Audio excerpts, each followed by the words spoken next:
Baka hindi lang 4 to 5 days, maximum 10 days.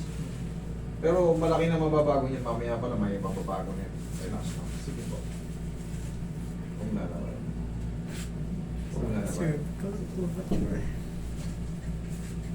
One more. Relax lang. Straighten and cervical curvature.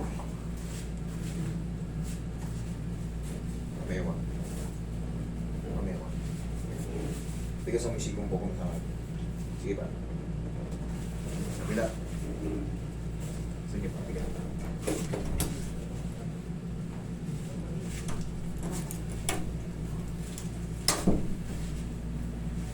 Posing tayo ka. Harap ka sa akin. Sige, shoot mo yan. Yan. Sige. Relax na, naglag mo ka. Okay. Hindi ka kang patagilid po sige. Saan ang harap ng tagilid? Kahit saan po. Total, sa ano naman ang tawa mo sa ligi. Dadamay na natin yung buong spine mo. Kasi di ba may nagra-radiate dito? Oo. Ayan. Tsaka nung unang punta ko rito, hindi mo siya ginalaw kasi wala akong result. Kasi sabi niyo, mamaya may sakit ka bossing sa puso. Mahirap na. So, Galing na kayo sa akin before? naintindihan ko naman. Ano yung kaso niyo dati? Eto, Ako yung... Ay, ikaw? Una muna siya, tapos sumunod ako. O kumusta yung treatment ko sa inyo before? Ay, ito ang galing niya. Di ba siya yung nahulog sa motor kasi sasaksakin kami sa likuran? Naalala mo. Tapos hindi na... Sa tagal ng panahon kasi, sa dami ng na-encounter ko. Umiiyak yan na ano, sa'yo, isahan mo. Kasi lang niya pumunta kayo rito. O ay, naayos ko pala yung before eh. Oo, ngayon po, nakakatawa na yan. O, relax lang. Kabilang side. Isa ako nakuha ko ng isa ng mister mo. Napektusan ko pala to si madam ng isang ano lang. Isahan lang. May pasensya na kayo, hindi ko kayo lahat maalala. Gawa ng habang lumilipas sa mga taon, Oo. sa dami ko na i-encounter. Dapa.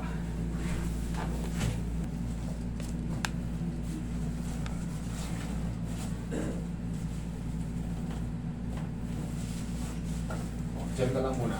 Massage ka niyo. Sumasakit. Tuturuan ko siya kung paano maglagay ng unan. Kasi nagkakaroon na siya ng straighten end eh. Pumapantay na yung ano niya. Pumapantay na yung liig niya. Siyempre, pag nakapantay yan, wala nang kurba, mapipenetrate yun nandito. Hanggang sa maghataka na sila. Siyempre, yung uyong ko na, kumikilos na yun. Pagka wala ka palang kilos, kumbaga pag hindi ka pa kumikilos at stress na siya, paano na lang pag kumilos ako, di pagdating ng pag napahinga na ako, dun siya kikirot-kirot. Kasi kadalasan ganoon eh. Kung kailan wala ka nang ginagawa, kung kailan nakahiga ka, dun siya naman kirot ng kirot, dun siya alma ng alma. Oo. Kadalasan ganoon ang nararamdaman natin. Kung kailan magpapahinga tayo. Tsaka, pero nung nasa mall tayo, wala masakit. Oo nga. Relax lang. Inhale. Exhale. Thank you. Yan lang muna. Huwag tatayo. Huwag tatayo. Yan lang muna. Yan lang muna sumingaw. Pero ang magandang nangyari, si ma'am umiiyak daw. Umiiyak doon. Saka hindi ko alam, Hmm. tinitiis niya lang pala na hindi siya ano mo yun, makayuko, yung parang tutuwad ka ng edad ng puti. Kasi nga, nung sasasakin kami, natumba yung motor, tapos mali yung bagsak niya. Yun, isa nang punta lang dito, okay na.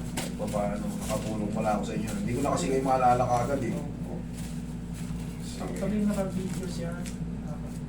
Hindi lang namin maalala ko ng petsa yun. Ganito ang tamang paghiga ngayon sa ramo. Sige. May video yun.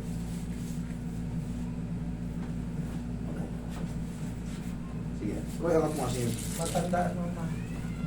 Angat mo siya. Okay. Yeah. Pag nakaganyan ka, nangangamit yung leg mo, hindi. Bahagya. Hindi ganito. Dito tayo. Di pa tayo. Hindi tama. Wait lang. Doon tayo sa ano, kasi hindi ganyan talaga. Dito tayo sa may higaan talaga na ano. Doon, isasandal ko kasi yung ano eh.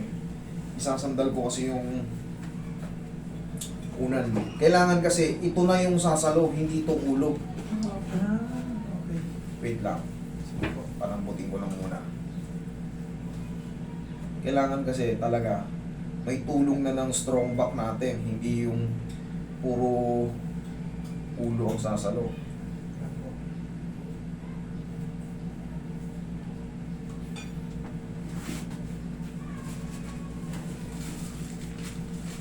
Tapos kahit pa paano, mag-haplos-haplos kayo ng pao, malaking bagay yan, lalo dito sa nangangawit yung mga muscle-muscle dito. Opo, meron naman. Yan. Saka yun din ang sabi ng doktor nila. Sabi niya, pag sumusumpungan niya tatay, lagyan mo. Kasi nakakatulong yan. Okay. Iba-iba talaga yung opinion ng doktor. Yung iba ayaw, no? Sige, iba, bossing, sige. yan to. Alay ah.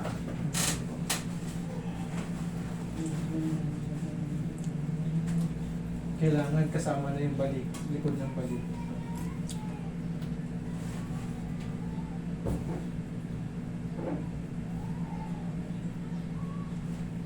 Alay ah. Position ko lang. Yan. Sige, dito kong biga. Yan. Tingnan natin kung kakalma yung leg mo.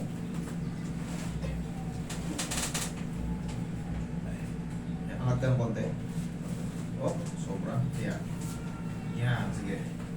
Yan. Ayan, okay siya. Oh, di ba? Tandaan nyo, kaya Kuya Punisius yun doon. Kasi kailangan nasa edge yung isang unan. Kasi pag wala sa amin, wala na, dudulas na yan. Oh, kampante yung leeg. Para na-relax. Kasi kailangan pagkaganyan, yung mga chronic na ano na yan.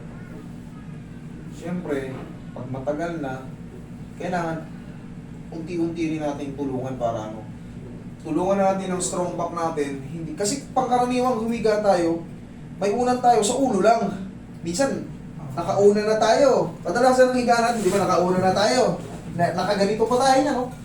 Oo. Eh ngayon, straightening, nagkakatakan siya. So hindi makatulog, kaya pagising mo sa umaga, parang robot-robot ka. Sa ito, pati dito ko, parang may ano. O yan.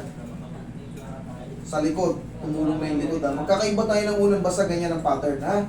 Bossing, ha? Sige, buka ulit doon.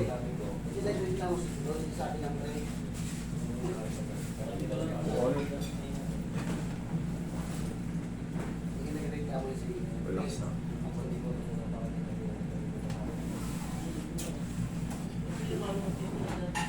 Relax na.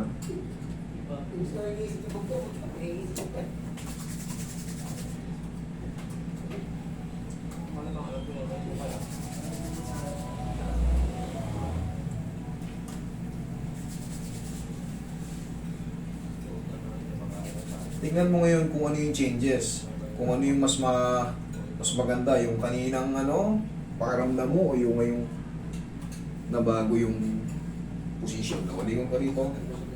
O, lingon ka rito. O, layo. O, okay. Thank you, Lord. Okay, huwag mo lang babasahin, ha? Sige, thank Bukas you. pwede na. Pwede na bukas. Ngayon, sabihin namin, Master, parang 2 linggo, Bumalik. okay na ako. Pero parang ngayon, check nyo na yung unan nyo. Ha? Okay, bossing? Ano ba maganda exercise niyo? Wala. Wala lang. Wala. Wala, normal lang. Wag na wag lang kayong titingala. Pag may stiff neck kayo, wag nyong pipilitin gumanyan o mahihilo kayo. Yung nakaano po, nakaganyan. Walang problema yan. Walang problema. Pero siyempre, hindi magkaiba kasi yung ano eh, yung tagal mo nakatungo. Yung- Siyempre, pag ang tagal mo nakatungo, Manangawit. mangangawit. Siyempre, normal lang.